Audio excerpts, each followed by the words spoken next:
Ngayong araw ang deadline kay Vice President Sara Duterte para sagutin ang impeachment complaints laban sa kanya. Kung sasagot ang bise, target ng House Justice Committee na masimulan ng impeachment hearing sa April 8. Kung hindi naman, iikli ang impeachment proceedings at mapapaaga raw ang simula ng hearing. Balita ng ating Mav Gonzalez. Sa gitna ng mga impeachment complaint laban sa kanya, dumalo si Vice President Sara Duterte sa isang exhibit sa Davao City bilang bahagi ng 90th anniversary ng Office of the Vice President.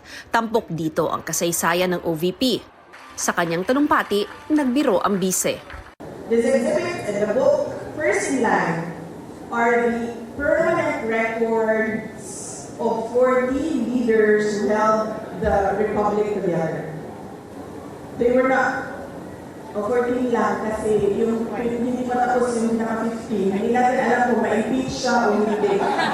Tapos ang kwento niya.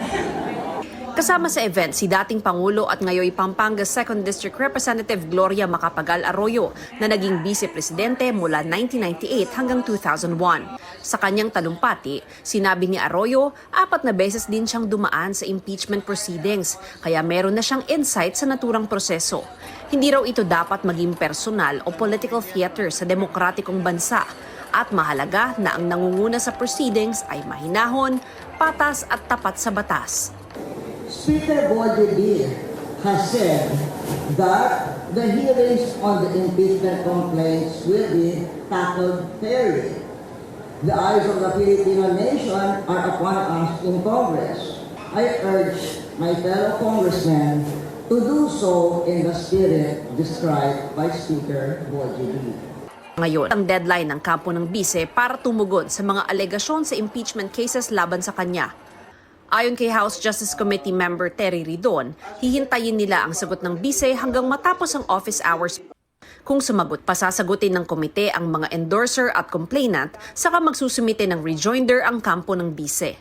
In the event po that she does not respond, the process will be shortened, abbreviated. So, ibig sabihin, I think as early as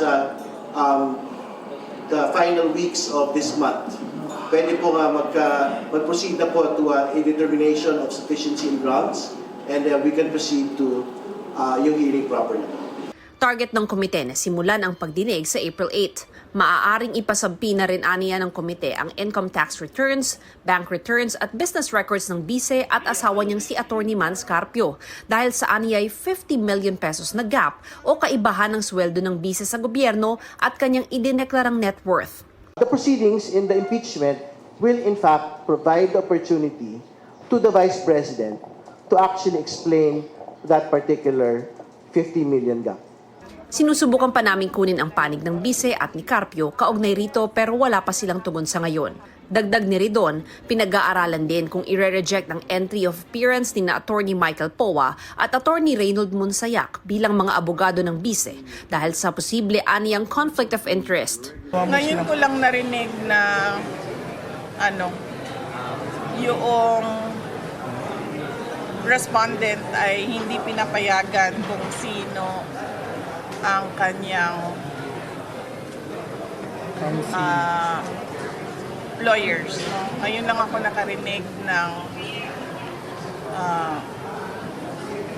circumstance na hindi pinapayagan ang respondent kung sino ang pinipili niya na lawyer. So, antayin na lang natin kung ano mangyayari. Mav Gonzalez, nagbabalita para sa GMA Integrated News.